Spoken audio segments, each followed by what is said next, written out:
Hey, don't be looking at my cards.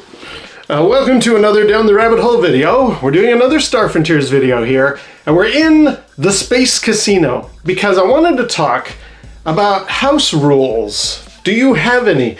My last Star Frontiers video was a bit of a lengthy one, so I just thought, I want to make sure that the next video I do is not quite so long. So this is just a reaching out, a question for the Star Frontiers crowd. Did you have any house rules in your campaign? I had a number, but there were two that were, one was very, very useful and I liked using it a lot. I think maybe if I tell you about it, you could try it out if you want to.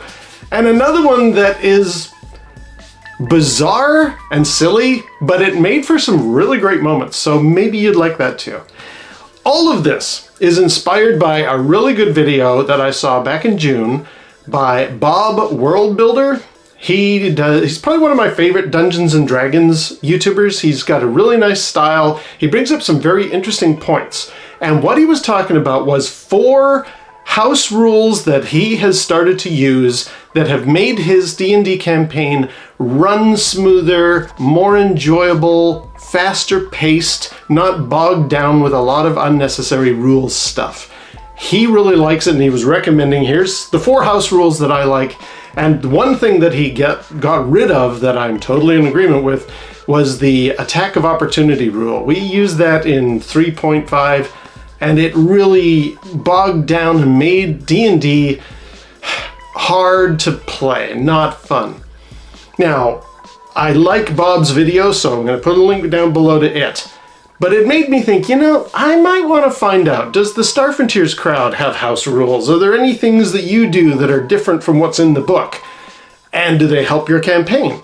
A couple of mine did. Well, one of mine really made things so much easier. The other one just made for a very funny story, so I thought I'd tell it.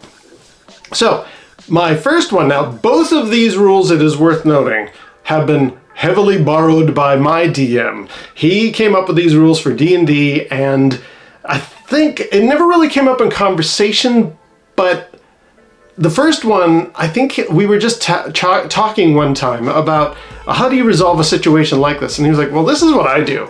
So it's not like he announced it to the party, but I think he was just telling me, yeah, this is a fix that I have for a situation like this. And in Star Frontiers, because it works on a percentage die roll, there are only 2 die 10 that you roll, it's so easy to use. I recommend this if you're looking for a way to streamline. You will inevitably run into a situation where something unexpected has either happened or a player has thought, wait a minute, can't I blah, blah, blah, can't I ABC, can't I 1, 2, 3? And you don't have a rule for it and you haven't prepared for it and you're like, I don't know. I don't know if you can just jump over there, or I don't know if you can send a little flying drone up the hallway to find out what's around the corner. I hadn't really thought that through. Now we've got a situation where I'm not prepared. So rather than stop the adventure, get into the rule book and start flipping through pages, what my DM told me, and I used a lot in my Star Frontiers house rule, was what I refer to loosely as the percentage roll. You've got die 10s in your hand as the referee for Star Frontiers.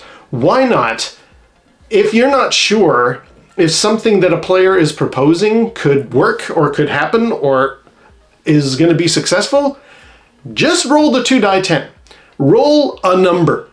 And in your head, if you're thinking, that's not likely to happen, there's like maybe a 20% chance that this is going to work, roll the dice. Don't even have a percentage in your mind. Just roll the dice. If you end up rolling 0-4, totally. Whatever crazy thing they were just thinking of and you would prepare for, 0-4 is a successful roll for that thing. Yeah, you did it.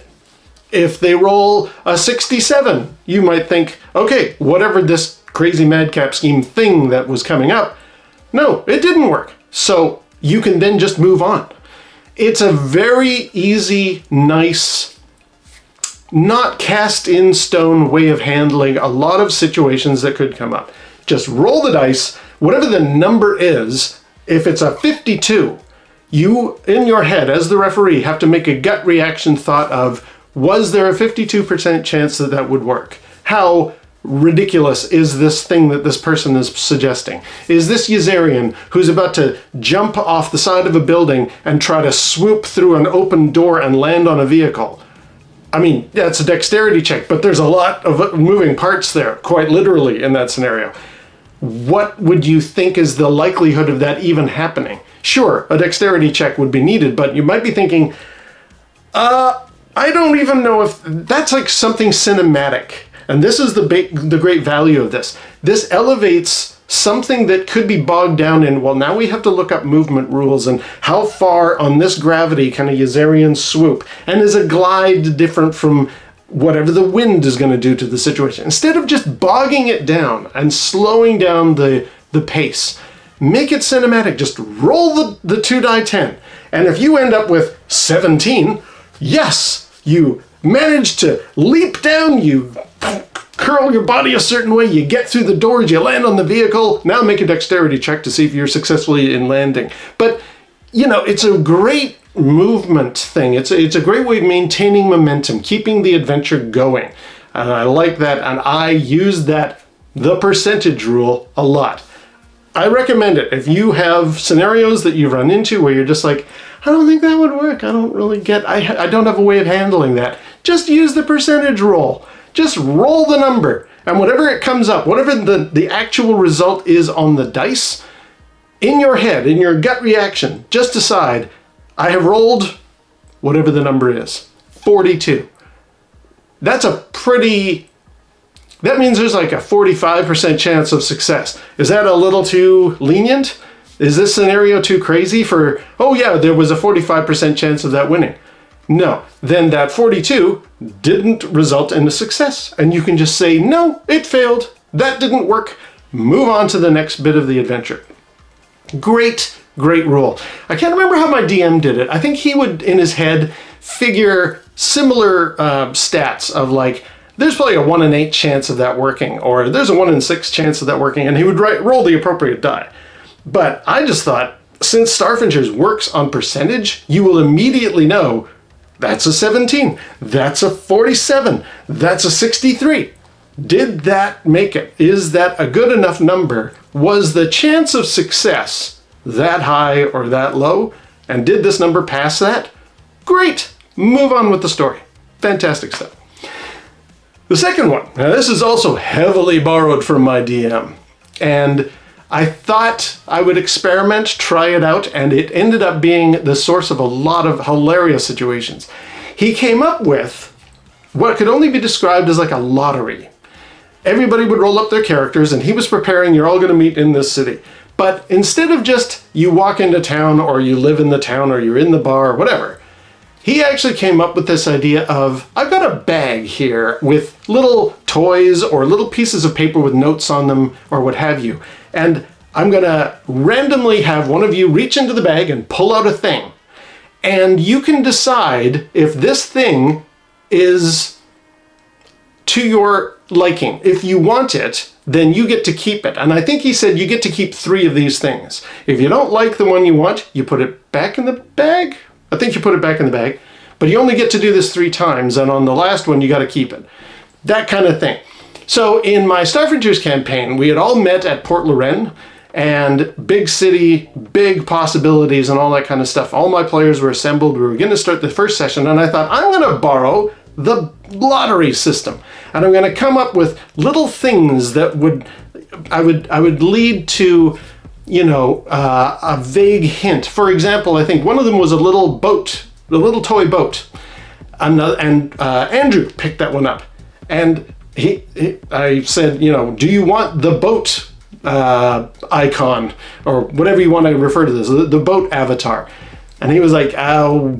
And I think, if I remember, there were also hints. Like in my book, I would write up, if somebody picks up the boat, it means they have, what it meant in the storyline is you have freshly arrived in the city. You are fresh off the boat. And now you are starting off. This is your day 1 here. And that's where the adventure gets led off from, that type of thing. And I think for a hint, it was something like, all things begin somewhere, or something like that. So the player picks up the boat toy, gets a hint like all great things start somewhere, and like, I don't know what that means, but it's kind of interesting. Yeah, I'll take the boat. All right, make a note. Andrew is fresh off the boat. That's how his adventure begins here. The other one, and I think it was just a piece of paper with a little note on it.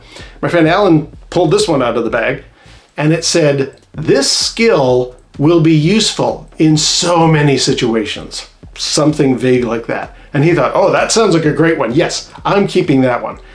What was that skill? What was that magical power ability that he got? You can make an awesome cup of coffee. And you would think, oh, that's a waste, that's a burn. And sure, not everything in the bag was a great benefit.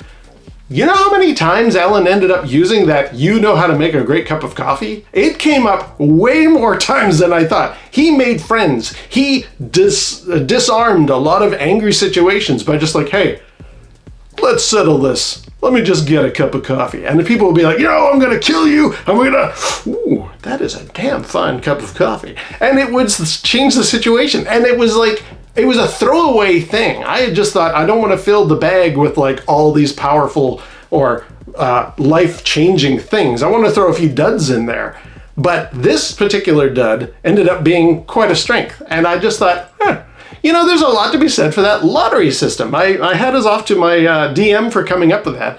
I used it and I thought, yeah, it makes it so much more interesting. It starts the game or the campaign really interestingly. So I just thought I'd bring up some house rules that I had. The very useful one, rolling the percentage, and the wacky, crazy one my DM initially thought of the little bag of tricks, the lottery system. And that really works well for making your story start to build itself. Also, it's kind of handy that I'm in the space casino here. Maybe I'll go and try another little gambling thing and maybe the lottery numbers will come up for me. All right, that's it for this Starfrontiers video. More coming. The last one was a bit big, so I took a little breather, but there are more. Until next time, we'll see you down the rabbit hole.